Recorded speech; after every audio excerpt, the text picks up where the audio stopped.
We had two sessions today. The first one was a great one, where Apple was soaring off its better-than-expected quarter. NVIDIA stock was fighting its way higher, and anything tech got taken up with them. But then we had the second session, dominated by anticipation of the White House slapping tariffs on Mexico, Canada, China. Sure enough, in this video, Jim Cramer looks ahead to next week's market game plan, offering insight aimed at helping investors navigate recent market fluctuations, particularly following the announcement of new tariffs that led to the market dip this evening. Cramer also evaluates the pharmaceutical industry, emphasizing developments in cancer treatments and the implication of new weight loss drugs on packaged food companies, specifically mentioning PepsiCo's potential turnaround. Additionally, he discusses investment opportunities in Chipotle, expresses caution regarding Disney's upcoming earnings, and highlights important data releases that could help shape market sentiment. Palantir's reporting after close. Now, Palantir's a really odd duck, so we're going to spend a second on it. Data-driven consultant that helps everyone from packaged goods companies to the Pentagon to get more out of their resources. Right now, they're focused on fixing the military procurement system.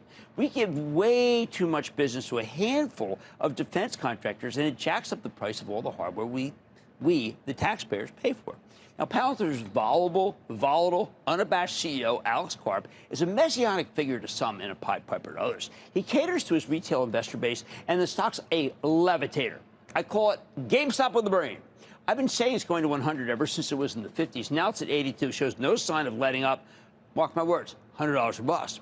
Tuesday's jam-packed. All right, now we start the morning with PayPal and Spotify, both of which could have terrific numbers. PayPal's now being captained by Alex Chriss. I think he's returning the company to solid growth mode. Now, PayPal used to be the king of digital mobile payments at one point, but then it fell in hard times as it frantically tried to play catch-up to the buy now, pay later crowd. I believe Chris can restore the growth rate and the luster because PayPal serves as the digital wallet that often is the first interaction that young people have with the payment system. Now, Spotify is a classic beat and race story that tends to blow away the estimates. I love these subscription businesses. You know that. Think Netflix, Amazon. Because of Prime, and Spotify is always in the conversation. We also hear from two huge drug companies, Merck and Pfizer. Merck, despite some excellent acquisitions, is still all about Keytruda, its revolutionary cancer treatment that just keeps working against so many different varieties of the disease. I bet the numbers will be good, but there are other issues. I also want to get more of a readout on the drugs that Merck picked up in its recent wave of acquisitions, one for pulmonary arterial hypertension and a whole immunology franchise. Pfizer bought Seagen, the old Seattle Genetics, at the end of 2023. We still haven't seen the breakout anti-cancer drugs that would justify the deal's $43 billion price tag. Now, maybe we'll hear something good this quarter. If so, the stock could soar. Very little downside at these low levels. The packaged food stocks have been dogs, ever since the GLP-1 drugs burst on the scene, especially PepsiCo, one of my faves, with its soft drink and snacks businesses. I think the new weight loss drugs make it hard for this great company to play offense. Hasn't helped that this supermarket has become an inflation battleground. But PepsiCo yields 3.6%. You never know when you can catch a total rotation into this beaten down group. Then again, if you want yield in this market, I'd much rather own Merck or Pfizer.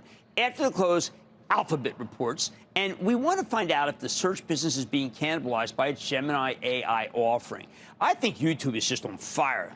And that covers up any weakness. The new CFO, Anat Ashkenazi, you might remember she was at Eli Lilly. She tells a terrific story. We'll be listening for anything about the growth of Google's cloud infrastructure business. If it is strong, the stock will fly. AMD's been quiet of late. Now, I wonder if the chipmaker has landed some big wins because in the wake of this DeepSeek affair, which proved AI outputs can do more with less computing power, AMD's cheaper GPUs suddenly look a lot more attractive versus NVIDIA's best-of-breed chips. All right, that's my thesis. Now let's see if it's true. Now, we've been focused on a handful of great restaurant chains lately, especially the incredible rally in Brinker, which you know is Chili's. The premier growth stock in the group, though, has always been Chipotle. But somehow it's been lost in the shuffle here. Now, maybe this is a chance to get back in before the next big move higher. Buying Chipotle on weakness is generally the right call, like forever. Of course, it has a new CEO, Scott Boatwright, but he's an old Chipotle hand. And the rest of the crew's intact, including friend of the show, Jack Hartung, former CFO, now President and Chief Strategy Officer. It might be time to start a position. Wednesday, we get results from Walt Disney. Now, recent weather events could bring noise as hurricanes impacted Disney World last quarter. LA wildfires will likely impact the outlook for Disneyland this quarter. But I think everything else is hitting on all cylinders, including linear TV. Stocks soon can put in put in its recent weakness behind it. Disney is historically cheaper, which is why we've been telling members of the investing club to buy it.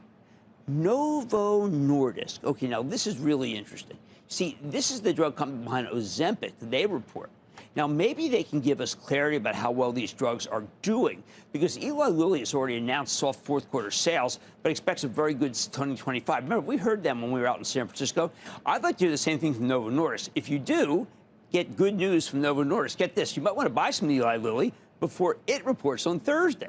After close Wednesday, we hear from Ford Motor. Ford's been a disappointment, largely because of warranty costs, things that went wrong.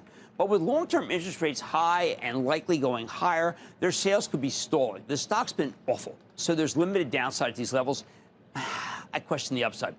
Thursday, more drugs. Yes, this is a tough drug week.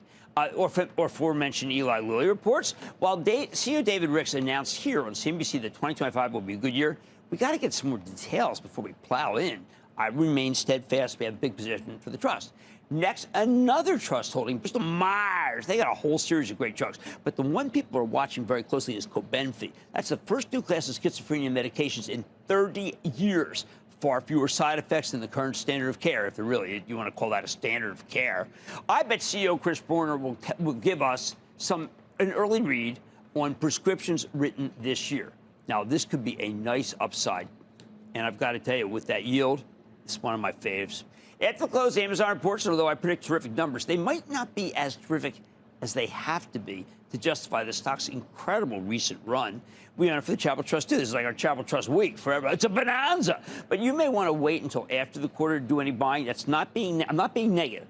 I'm just saying I don't want you after this big run to come in and then there'll be this give up because people are just taking profits. That's when you want to buy. Finally, on Friday, we get the Labor Department's non-farm payroll. And right now, the Fed's concerned that the economy might be running too hot.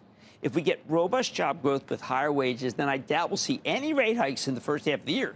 If you're rooting for a higher stock market, what do you really want to see? You want a so-so employment report, enough to keep rate cuts on the table, but not so much as to hurt quarterly earnings. Bottom line, when you get a week that's packed with important earnings reports and the monthly employment report plus the tariff news, you're usually better off sitting on your hands because there's just too much data for any individual to process, even for an AI-powered individual.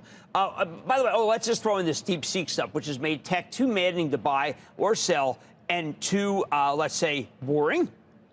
So, if in doubt, do nothing.